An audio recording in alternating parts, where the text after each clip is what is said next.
when I'm ready to publish my videos and eventually when you are ready to publish your videos, there's a bit of a checklist that I like to run through before I actually do so. So obviously, pretty obvious, you're going to hit this create button in YouTube Studio or on the YouTube homepage. Then you're going to go to upload videos, upload your file, right? You're going to export from your video editor, have everything together. Okay, it's pretty obvious. Next, obviously, fill out your title, upload your thumbnail. And before we even do much more in YouTube Studio, I want you to make sure that think back to our algorithm module where we talked about, posting consistently. You want to go on the same day, around the same time.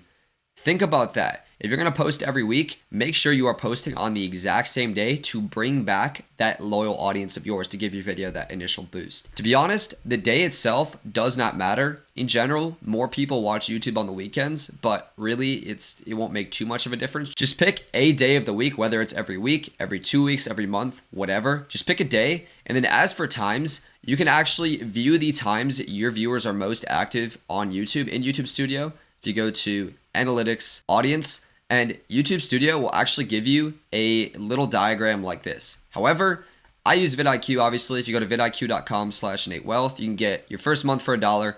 I use vidIQ because based on the day, I'm able to get, more accurate statistics in regard to this. So I usually publish on Wednesdays, and kind of obvious because I have a lot of American viewers, but most of my viewers are active around 12 p.m. So the ideal time to post is right before most of your viewers are active. Because if I post imagine this is a timeline. If I post right here, basically it gives all these viewers a chance to watch it. So ideally I post around 11, but try to post not after 2 p.m. because that's, I'll be missing this potential right here. So in general, I would definitely post when your audience is most active, ideally right before they're most active. But if you can't because, it takes a lot of energy, time management to make a video, I usually go just in this range of 9 to 3 p.m.-ish, and things work out for me. Now, let's talk about there's a bunch of checkboxes down here. We're going to leave the description. Usually, you can probably leave most of this stuff alone, except where this says video is set to not made for kids. Even if you think, oh, my content appeals to a young audience, maybe I should click this. You shouldn't, because what happens is, and YouTube even notes this, personalized ads, notifications, and a lot of other features are not present in videos made for kids.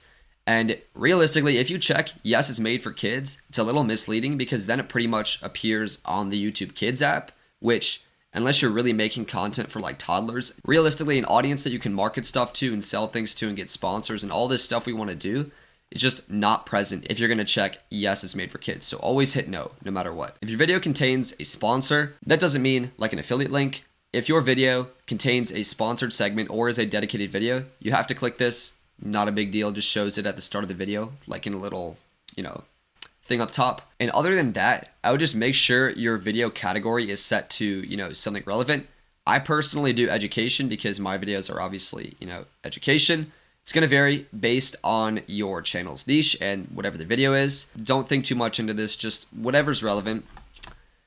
Now, for your description. So, as we have mentioned before, there are 3 ways that YouTube figures out who to recommend your video to. It's your title, it's your transcription, so anything you say in the video, and your description.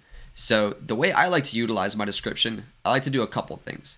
First thing, just at the top, I like to promote some stuff, right? Part of my sales funnel to get people from my channel over to these other services so I make money. That's great. And then what I do, I write out a short description full of keywords. And the way I do this actually, because I have vidIQ, all I do is I use their AI description generator, throw in some keywords. In this case, it was probably YouTube monetization, how to grow on YouTube, how to get more subs. I just hit generate. I'll even do that right now. If I throw these in here, I hit generate. It gives me 3 different options that I can just copy and paste into my description. And that's actually what I did in this case. This is totally AI generated. The reason I do AI generated is because descriptions, to be honest with you, are a bit of a ghost town. Because when somebody watches a video on YouTube, not too often are they realistically going to see past these first 2 lines of your description. Most people do not click more and intricately read this. If they do click more, a lot of times they'll be drawn to these social links and just go ahead and click them, go follow my Twitter, whatever. Okay, but the idea with this is they're not reading deep into this, and even if they were to be hey, this sounds like AI, no one cares realistically, right? The only use of this in the description is not necessarily to be helpful and explain the video. It's more to tell YouTube, this is what my video is about. And the way we do this is literally like we generated this description with keywords. We just throw in relevant keywords that YouTube can use to relate this video to other videos. And then obviously, like we've talked about, recommend it to people who have watched similar videos. vidIQ will actually give you an analysis of a lot of different keywords. Very, very useful tools to use, but I won't be going over those. Another thing I like to do, so like I mentioned, I like to link my socials because I get, some Twitter followers, Instagram, right? It's a good way to just build my presence in other social medias. I include affiliate links for all of my gear just in case, because I know a lot of people ask what microphone I use, what headphones I use, what pop filter, etc. Right? This just gives me a little bit of a cut.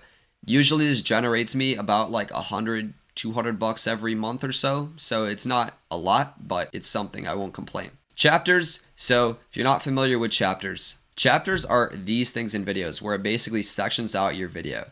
And you can allow YouTube to generate these automatically. I have no idea how they do it or even if it like works well. But the way you make chapters is you just have to basically write out timestamps. And the way you do that is just obviously minutes, seconds.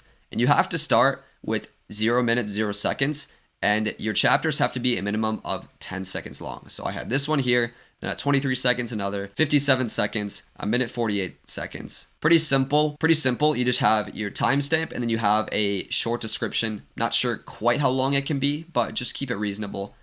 The way I like to do my chapters, I either like to just have a bit of fun. Like there have been times where I've literally put song lyrics in my chapters just to mess with people. Like for this video, for example, I literally put Morgan Wallen lyrics as the chapters. Okay, no rhyme or reason. All this really did was get people to comment, oh, did anyone else notice the chapters? To be honest, whatever I do, I don't like to make my chapters super useful because imagine, for example, I have like my first video, how to make passive income on YouTube. The way I outline this video is step 1, step 2, step 3, step 4. Like step 1 is like have an idea. Step 2, make a script. Things like that where I'm basically, things like that essentially. And I think most people's first instinct with chapters for this video would have been the intro, then step 1, make a script. Like they would have been like, or it was get an idea. Step 2, make a script. But if you do this, attention spans, especially in my audience because it's younger, are so low nowadays that a lot of people, if they find the chapters and see exactly what the video is, they don't feel a need to actually watch the video. Because to them, it's going to be step 1, get an idea. Oh, I can get an idea. Step 2, make a script. Oh, okay. Right? It feels like the video has already been outlined for them. And in that sense, they basically don't feel a need to watch it and just click off.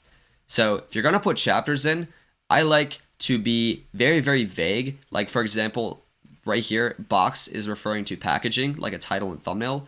This is referring to appealing to a wider audience. This is referring to appealing to a wider audience. This is referring to doing a voiceover, right? Very, very vague descriptions in my chapters so that people, if they've already watched the video, can skip around and find what they need. But otherwise, they're not just looking at this and being like, yeah, I know what the video is about. I'm done. Okay, so if you're going to do that, obviously make sure you do them in the right format. What I would do is if you've never done chapters before, or honestly, if you just don't know how anything in your description is going to look for a regular viewer, I would either upload it as private or unlisted, and then you can actually view the video and it will work out pretty nicely.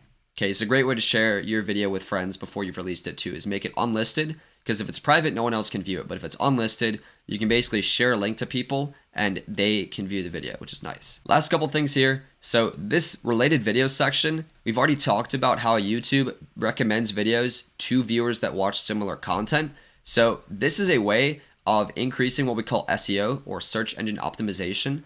Just like our description, which kind of tells YouTube what the video is about, gives us these keywords to relate other videos. The related videos section literally relates our video to other videos. What I like to do is I like to find videos that I know are related to this video, and I will basically, search that. I'll search like, for example, for this one, like how to get subs on YouTube. And ideally, I'm looking for videos published recently because then I know a lot of viewers that potentially would be interested in my video have just watched that video. But I like to find videos with a ton of views, like hundreds of thousands, millions, whatever. And I basically just include them in my description because if they have a lot of views already, chances are there are obviously a lot of people that have watched it, which then could potentially be recommended my video, which appeals to the same audience. So like vidIQ's audience probably overlaps with mine, so I had a couple vidIQ videos in here. I also had some of my own, really simple, doesn't really matter how you structure this, but this is more just like our description allows us to, boost recommendations, help YouTube realize who to recommend our video to, and therefore get those recommendations, get the views that we want.